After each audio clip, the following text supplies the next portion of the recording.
Hello, Mr. Mwai from StarTimes. Thank you very much for your time to involve with us for this short interview. I would like to ask you my first question. Can you tell us how StarTimes managed its entry in the African continent? Well, what many people don't know is that StarTimes started how many years now? 5 years. It's only 5 years old. 5 years old, we started our journey in Rwanda.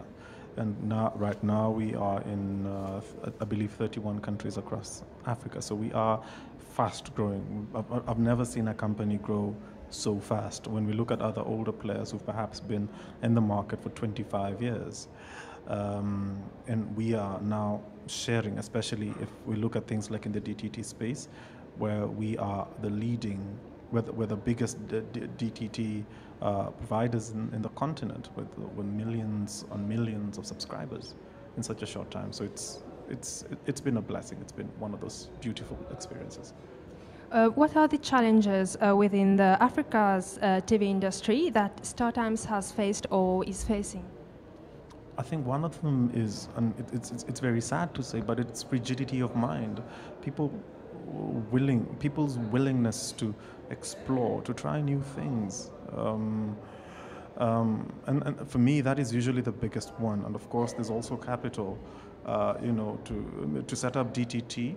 While it may be very affordable for the customer, it's very, very expensive for the company to be able to do, and just the general setting up of infrastructure across the 31 countries it can be quite costly.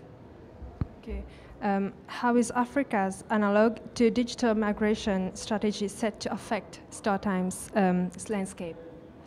It's simple. I like to look at things from a very simple eye. I love my grandmother very much, very, very much. And what digital migration does is that it now brings her into the equation. She never used to watch television before. Now she can watch television, and even if she used to watch television a long time ago, she never used to understand what's going on. But with digital migration, now we're opening up a platform that she can be able to now watch television and understand, because one, it can be delivered in her language, something she understands. She's 100 years old now, but now we're actually delivering something that's not in English alone. It's in her language, something she loves. And that's what we want to do. That's what digital migration is doing. Bringing in new markets, new players, new customers, new demographics into this particular space. What is the edge that is going to keep StarTimes standing out in the midst of competition? Mm-hmm. We believe more in what we call psychographics than we do in demographics, because demographics only classify people in terms of how much they spend.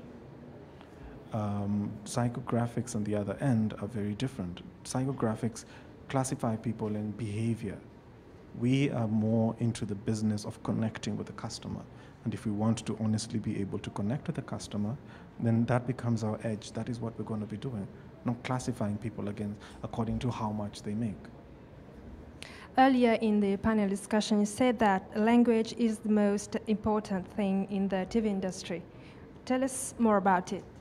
That's true. And I've personally gone through it when I moved to China. And when I moved to China, I didn't know Mandarin, and I don't know Mandarin very well now. I do speak it now, but I don't understand it too well. And I realized that many of the African people have the same problem. We're showing content, and they're not connecting with the content because, one, language is the biggest barrier. So cross that first barrier. But once you cross the first barrier, which is language, people understand. Because once they understand, then the next phase will be, it's boring, because this is how customers behave. Customers classify content into four. It's good, it's bad, it's boring, or it's a repeat. That's how they look at content. So let us cross the first hurdle, and the first hurdle is language. Let them understand what we're doing. And how much room is there for further pay TV penetration in the African market? My grandmother needs to have the television in her house, and she needs to tell me that she has a channel and she loves the channel, and there's an appointment viewing that she knows the show comes in every day at a particular time. The day that she tells me that, I'll know that we have done everything we can. But before she tells me that, it always tells me that there is still space in the market for more people to be involved in the digital migration. And what do you think of the next TVCU Africa? Absolutely love the experience. I think it's very nice to sit with other panel members who bring in an array of experience, way more than mine. I think I stand here in merit of them. Such great personalities to be invited here. So I'm in awe in terms of to be able to sit on the same platform with such great minds. So it's a learning experience for myself, but it's also my opportunity to share my experiences with others. Thank you very much, Mr. Myke Mwai. Looking forward to connect with you. Thank you.